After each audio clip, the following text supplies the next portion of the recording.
Hello, welcome to Squish Vision. It's been a while, I think, since I've done a reaction video, primarily because I've been busy doing some photojournalism and all the time spent editing that, and I've not really had a chance.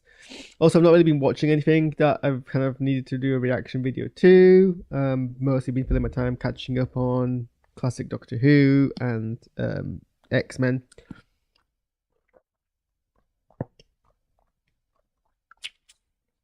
And being poorly, so I'm very thirsty. What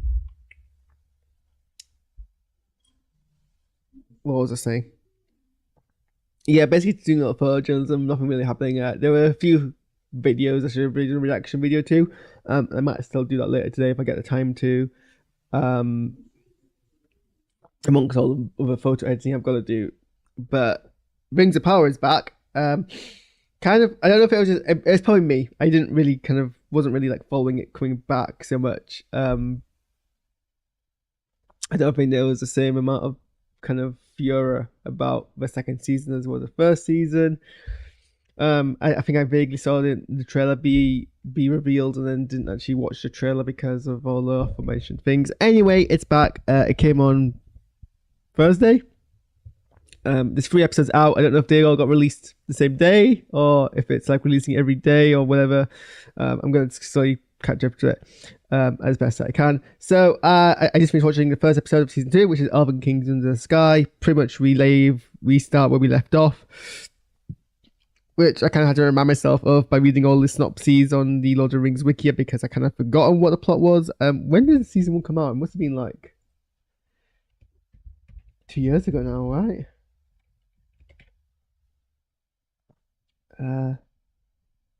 Yeah, it was 2 years ago. That's probably why I've forgotten a lot about it because a lot happens in 2 years. You get me. So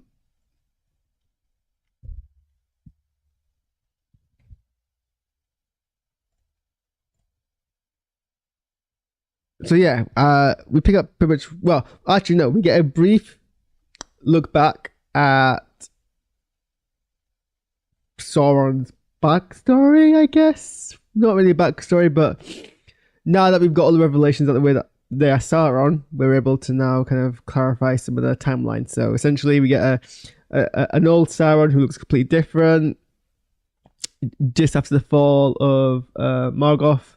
And Morgoth, am I saying that right? Because if I don't say it right, some nerd is going to come and skin me alive. Morgoth. Yeah, Morgoth. Shortly after the fall of Morgoth, trying to rally the orcs to their crusade, and no one's really having it.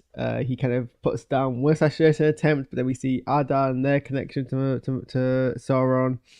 Basically, as Collider puts it, Julius Caesar them by doing the first stab.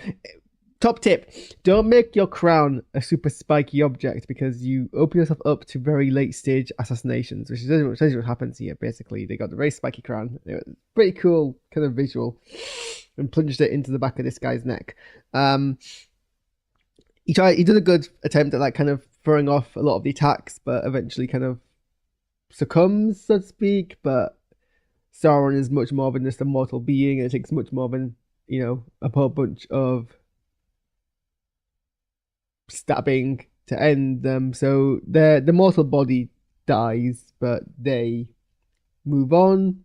It's just really like freaky visual of their blood kind of seeping through stone, traveling large distances over a unclear amount of time, becoming this, well, essentially becoming a mixture of the sludge creature from that killed Lieutenant Tar in Star Trek and Venom, and basically absorbing a bunch of living creatures until they're able to take the form of a person again. This is when they become the version of Sauron who we were familiar with at the end of the last season.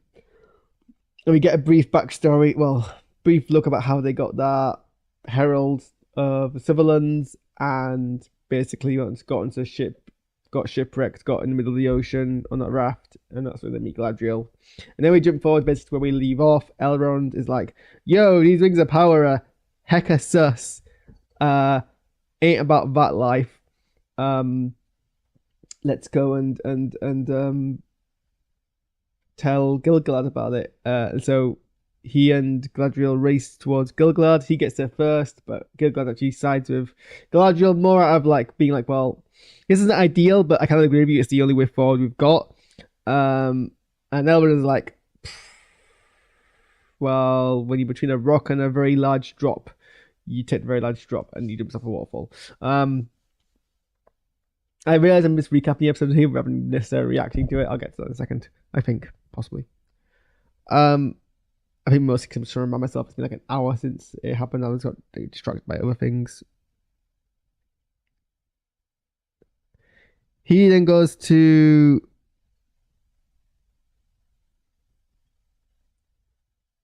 what's the name?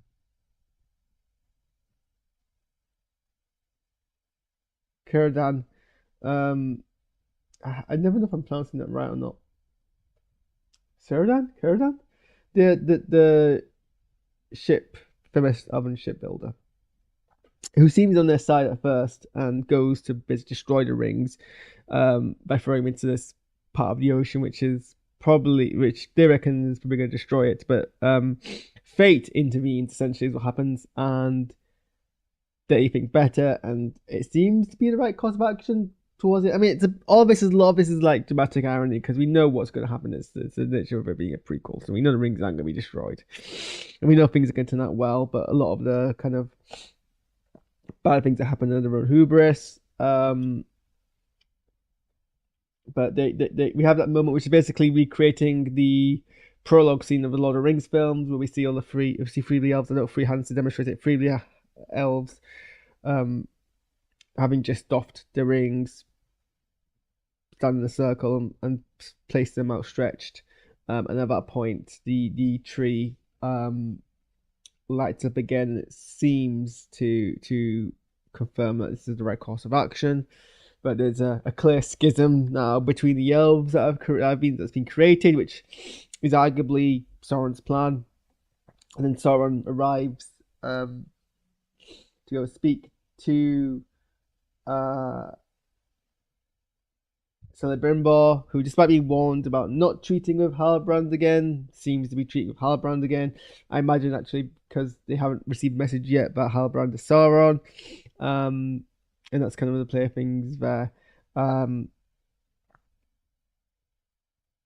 was a lot of like Shakespearean drama at hand with the elven kind of plot line that I'm enjoying. A lot of like kind of politics and dramatical irony and that flaunty kind of attitude that honestly is kind of what you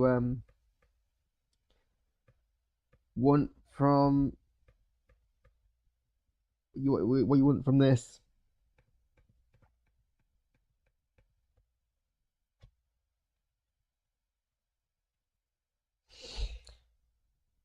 Sorry, I'm distracted by I always get distracted by my own Stream Deck buttons and being like, what can I do to like improve this? And I'm like, Harris, you're streaming, you should do this like at a different time.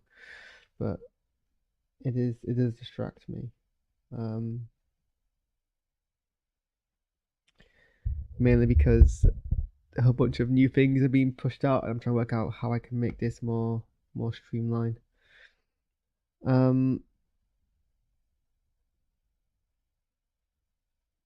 Anyway, what was I saying? So that's their plotline. We get a bit more with Sauron and Adar. Sauron basically gives themselves over a prisoner of war to Adar, but it's clear that they're simply just doing that to like trick people and like get a lay of the land. It's not clear what he kind of achieves by doing so. Well, actually, no. He frees a bunch of Silverland people in the process. It's not clear why, but he does so. And we get a bit more of Adar's backstory and who they are.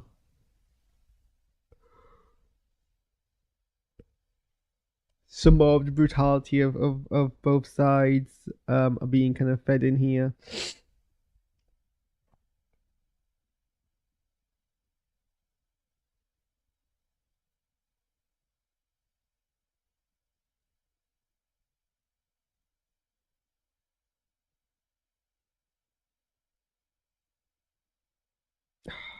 the difficulty of being a neurodivergent person streaming and just getting distracted by my own thoughts in my brain. This is why I do gaming things more often. I don't get distracted as much.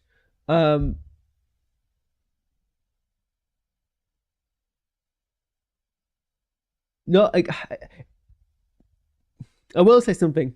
I don't think these episodes need to be an hour and 20 minutes. They're basically mini films, each per episode. There's 8 of them. But I don't think enough happens. They're very at least this episode feels very stretched out, and not nearly enough happens to kind of justify the length of which it goes on for. At least is how I feel. Because I'm trying to think of what things to react to. I'm like, well, gosh, not a huge amount actually happens. Because even like thinking about Sora and Ada's story, we get reminded about the kind of. I mean, to be fair, a lot of the visuals are beautiful. Seeing like Proto Mordor is really entertaining. Seeing the cinematography of other parts of Middle Earth, like there's nothing about any of this show which looks ugly. Everything in the show looks phenomenal, like amazingly good. But I'm trying to remember back 2 years ago and I can't, but I think the plotline 2 years ago justified the length of per episode if it was in fact that long per episode last season, because there was like so many plot lines going on per episode, but it made sense. You're kind of watching several episodes in one. Here we're watching 3 things happen, 2 of which are basically B stories of which very little happens. You know, Sauron spends most of his time being tortured, and you get the implication that Sauron is planning something, and that's fine, but you don't really see, you know, him being in a prison cell for like a long period of time. Even like Ada doesn't really do much apart from like mention stuff. We get some nice scenes with the Stranger and with Nori, but then again that's very B story stuff. And also being followed by someone who seems to be out of the wrong genre, which is interesting. And it's kind of a repeat of last season where the Stranger was being followed by mysterious beings that ultimately didn't really accomplish, they didn't have a much. I mean, they appeared simply just to be like, you must be Sauron, and the Stranger's like, no, I'm not Sauron, I'm obviously Gandalf, except when they end up being red herring and not actually Gandalf, kind of deal. And you've got these other beings who are like doing the same kind of thing. I'm not being very coherent here. Give me a break. This is the first time I've streamed in like a while. I'm just trying to.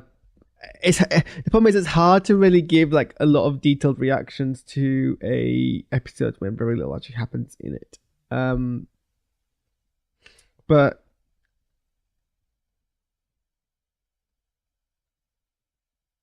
it's a very well crafted show. Like it sounds like a lot of criticism. It is very. I think the pacing is like the opposite of rushed, which is to say too slow. But it is a beautifully put together show.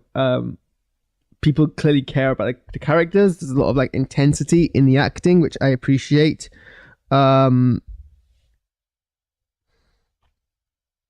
Which is hard because the elves very much are Vulcan coded in Lord of the Rings, so they tend to be like above those extreme displays of emotion. So there is a degree of blandness that you have to excuse in how Galadriel acts, and how Elrond acts. So you don't really get a sense of this is a close, intimate friendship which is being fractured. I guess that's kind of a critique there, but it's like, how do you balance that between that part of it and the fact that they are kind of very above that emotion element? So there is that.